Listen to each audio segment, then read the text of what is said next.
সবাইকে স্বাগতম আমাদের নেপাল ব্লগে। আজকে আমি শেয়ার করব আমাদের নেপাল ট্যুরের গল্প।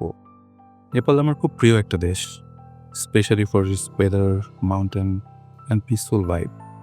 আর এখানকার মানুষের সরলতা আমার ভীষণ ভালো লাগে। এই ট্রিপটা আমার জন্য অনেক স্পেশাল ছিল, কারণ এই ট্রিপে আমার সঙ্গে ছিল আমার ওয়াইফ। আমরা বাংলাদেশ বিমানে ফ্লাইটে করে কাঠমান্ডু যাই।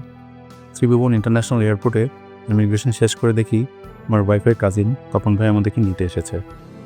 আমরা তার সাথে করে তাদের বাসায় গেলাম। বিকালে আমরা বের হয়ে হাঁটতে হাঁটতে থামেলে আসলাম। থামেল এরিয়াটা is simply amazing, full of lights, music and energy. পাশে একটা কোজি কফি শপ ছিল, ওখানে বসে আমরা কফি খেলাম, লাইভ মিউজিক হচ্ছিল, ওয়েদারটাও মাইল্ড ছিল, পারফেক্ট একটা ভাইব। রাতের বেলায় আমরা দরবার করে ঘোরাঘুরি করলাম, অনেক পুরনো টেম্পল ছিল।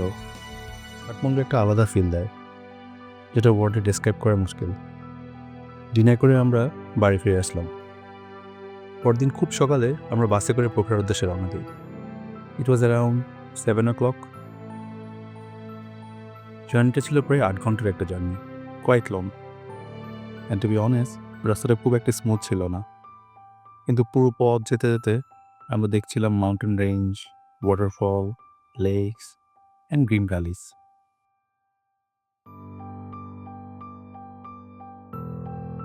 মাঝে একটা রেস্টুরেন্টে লাঞ্চের বিরতি ছিল, ওখানে আমরা লাঞ্চ করে নিই। এভাবে করেই 5টার মধ্যে আমরা পোখরা পৌঁছে যাই। আমাদের হোটেলটা খুব সুন্দর ছিল, ফেওয়া লেকের একদম কাছে।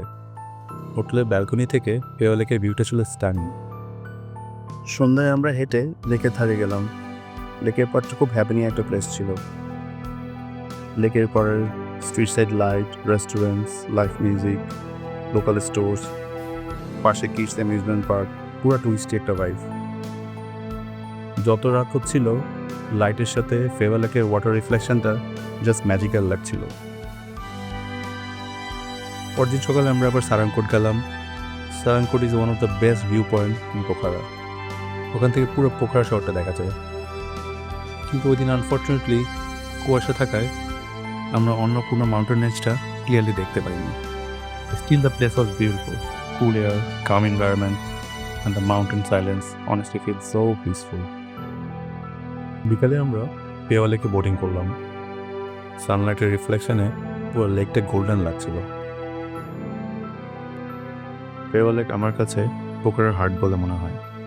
You just sit there, look around and I feel life's beauty in silence. তারপর দিন আমরা আবার ফিরে এলাম কাঠমান্ডু। আস্তে আস্তে অলমোস্ট সন্ধ্যা হয়ে গেল। কাঠমান্ডু ফিরে আমাদের নেক্সট ডেস্টিনেশন ছিল চন্দ্রগিরি। আমরা পরদিন সকালে ক্যাবে করে চন্দ্রগিরির উদ্দেশ্যে রওনা দিলাম। Chandragiri hill is about 2551 meters above the sea level, and it's one of the most beautiful spot near Kathmandu. আমরা টিকিট কেটে কেবল কারে উঠলাম, and honestly the ride was best part of my trip. যতই উপর উঠছিলাম তত ছোট হয়ে যাচ্ছিল পুরো সিটি। নিচের গ্রিন ফরেস্ট, ক্লাউড, মাঝে উপরে উঠতে উঠতে ফিল হচ্ছিল যেন আকাশের মধ্যে ভেসে যাচ্ছি। উপরে পৌঁছে দেখলাম একটা বিউটিফুল টেম্পল, ভগবান Bhairab temple, and the view from the top just wow. ওখান থেকে ফুল কাঠমান্ডু সিটিটা দেখা যাচ্ছিল। ওয়েদারটা ছিল কুল, রিফ্রেশিং, পারফেক্ট মাউন্টেন ভিউ। কেবল কার করে নামার সময় কেমন যেন একটা কাম ফিল হচ্ছিল। মনে হচ্ছিল যে এটা শুধুমাত্র একটা টুরিস্ট স্পট না, এটা একটা পিসফুল ফিলিং। ইভিনিংয়ে এবার ঘুরতে গেলাম দরবার স্কোয়ারে। কাঠমান্ডু সিটিতে রাতে আলাদা একটা ভাইব হয়। মিউজিক, লাইট, পিপল, কালচার, সব কিছুর একটা মিক্স চার্ম আছে এখানে। এবার ফেরার দিন আমার ওয়াইফ আর আমার ওয়াইফের কাজিন তপন ভাইয়ের বার্থডে ছিল। ওইটা আমরা একসাথে সেলিব্রেট করি সবাই মিলে। এবার করে দিনটা কেটে যায়। 4টায় আমাদের ফ্লাইট ছিল। Nepal always gives me a sense of peace and simplicity. Each time I visit, I feel like I'm leaving a part of my heart there. And I know one day I will come back again. এই ছিল আমাদের ছোট্ট নেপাল সফরের গল্প। আশা করি আপনাদের ভালো লেগেছে। সবাই ভালো থাকবেন। আল্লাহ হাফেজ।